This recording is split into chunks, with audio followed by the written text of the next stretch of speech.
جان پیش کی ہے، اس کی قربانی اپنی جگہ پر ہے، لیکن وہ افراد جو ان کے اس دنیا سے رخصت ہو جانے کے بعد ہر دن جیے اور ہر دن مرے، وہ افراد جنہوں نے زمانے کے ستم کو سہا، وہ افراد جنہوں نے زمانے کی تکلیف کو برداشت کیا، جن کے نکلتے ہوئے آنسوؤں کو کوئی پہنچنے والا نہیں تھا، جن کی آواز اگر نکلتی تو روک دیا جاتا کہ تمہاری آواز گھر کی دہلیز کو پار نہیں کرنی چاہیے۔ تقاضا یہی بنتا ہے کہ شہید کی بیوہ ہو، تمہاری آواز کوئی نہ سنے، کسی کو تمہارا درد محسوس نہیں ہونا چاہیے۔ جس تڑپ اور شدت کے ساتھ اور جس تکلیف میں ان لوگوں نے زندگی بسر کی، کیوں کی؟ میں آج قائد حق نواز سے سوال کرنا چاہتا ہوں کہ قائد، جرم کیا تھا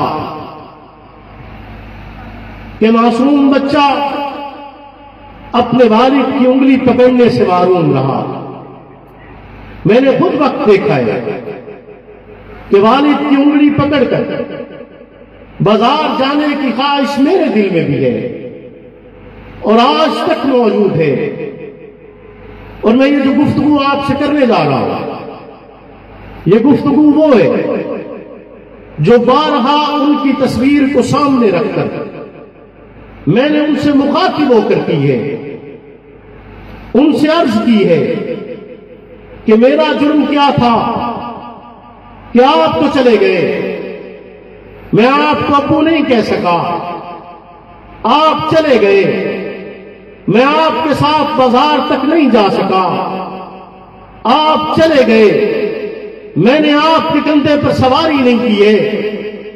آپ چلے گئے، میں آپ کی کمر پر سوار نہیں ہوا۔ دیکھیں بچوں کو، اپنے بچے بھی دیکھیں، ان کے لاڈ بھی دیکھیں، دوسرے کے بچوں کو بھی دیکھا ہے، ان کے والدین کو وہ ستم بھی اپنی نگاہوں کے سامنے دیکھا ہے کہ والدین جب اپنی اولاد کو میری نگاہوں کے سامنے بوسہ دیتے تھے تو جو تڑپ، جو تکلیف میرے دل پر گزرتی تھی، جرم کیا تھا، میری خواہش بھی تھی میں انہی گلیوں میں آپ کے ساتھ پھرتا، انہی گلیوں میں جن گلیوں کے اندر میں کھیل کر بڑا ہوا، انہی گلیوں کے اندر میں آپ کے ہمراہ چلتا، آپ کا بازو پکڑتا، مجھے بھی محسوس ہوتا، پتہ چلتا کہ میرا والد ہے، میں نے بھی اس کو دیکھا ہے۔ بے شمار بچے ایسے ہیں، ایسے یتیم بچے جن کے والدین کے سینوں کے اندر سلائی ڈال دی گئی، ان کو تڑپا دیا گیا، انہیں شہید کر دیا گیا۔ وہ معصوم بچے سوال کرتے ہیں کہ وجہ کیا تھی، انہیں بتلایا تو جائے کہ کیا وجہ بنی ہے جو انہوں نے یتیمی کو کاٹا ہے،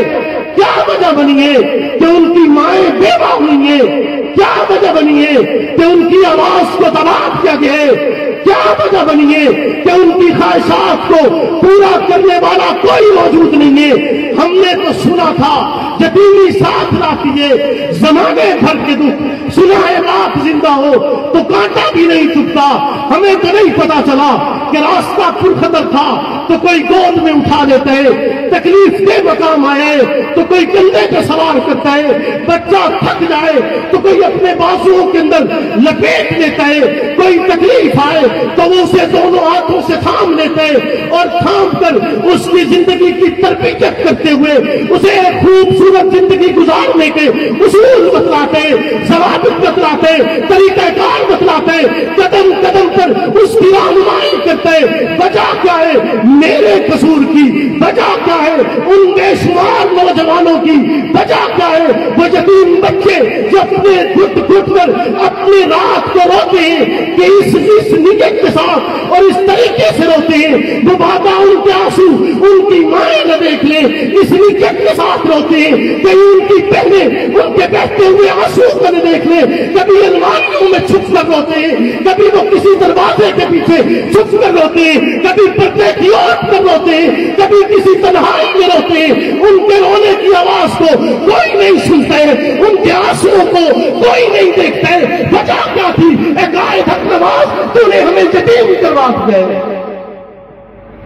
بنتا ہے سوال یا نہیں بنتا؟ بولیے نا، نہیں بنتا؟ کیا میں سوال نہیں کر سکتا کہ میں یتیم کیوں ہوا؟ بولیے نا، کیا میرا سوال نہیں بنتا ہے؟ جو درد میں نے دیکھا، جو ستم میں نے برداشت کیا، جو اور بے شمار معصوم بچوں نے برداشت کیا، کیا اس ستم کے لیے سوال نہیں بنتا کہ وہ گھر جو 3 مرلے کا آپ چھوڑ کر گئے تھے وہیں کھڑا ہے، آج بھی وہیں رہتے ہیں، اسی دہلیز پر آتے ہیں جس دہلیز پر آپ کا خون ہوا تھا، جس پر آپ کے قطرے گرے تھے، آج بھی اسی دہلیز پر آتے ہیں، ہر دن آتے ہیں اور ہر دن آ کر اس منظر کو یاد کرتے ہیں، اس لمحے کو یاد کرتے ہیں، اس تکلیف کو یاد کرتے ہیں،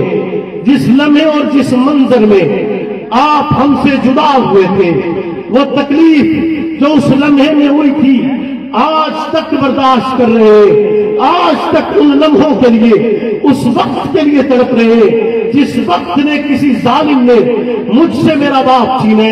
بے شمار نوجوان جو اس راہ میں شہید ہو گئے، ان معصوم بچوں کا سایہ ان کے سر سے چھینا۔ مجھے وہ منظر نظر آتے ہیں، وہ معصوم بچے نظر آتے ہیں جن کی دادی ان کے لیے اس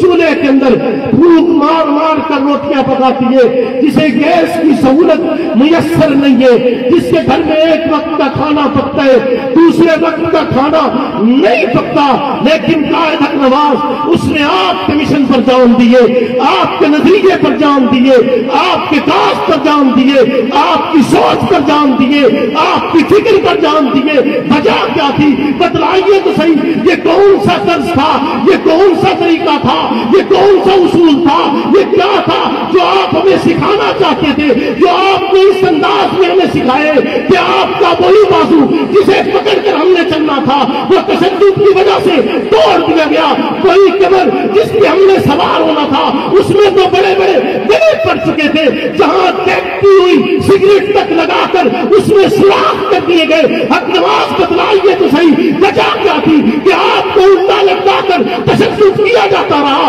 حق نواز جواب تو دیجیے، بتلائیے تو صحیح، میاں والی کی صورت میں آپ نے برداشت کیوں کیے؟ حق نواز بتلائیے تو صحیح، مسجد کا تشدد آپ نے برداشت کیوں کیے؟ حق نواز بتلائیے تو صحیح کہ آپ نے اتنی ضلع بندیاں اور پابندیاں برداشت کیوں کیے؟ وجہ کیا تھی؟ تاکہ میرے دل کو بھی سکون تو پہنچے، یہاں جان کو دیے، پر جان اس مقصد اور اس کاز کے لیے دیے، اس نظریے کے لیے دیے، اس سوچ پر دیے۔ اتنا تشدد جو آپ نے برداشت کیا، یہی جنگ کی گلیاں، انہی گلیوں کے اندر آپ کو بلال کی طرح گھسیٹا جاتا رہا۔ وجہ کیا تھی؟ آپ کی زبان کے وہ الفاظ کیا تھے؟ بتلائیے تو صحیح۔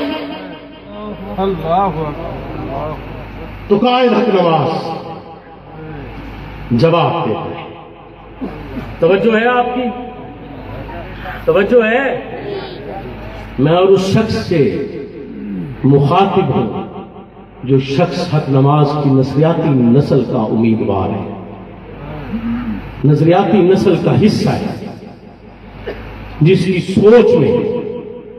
جس کے لہجے میں، جس کے انداز میں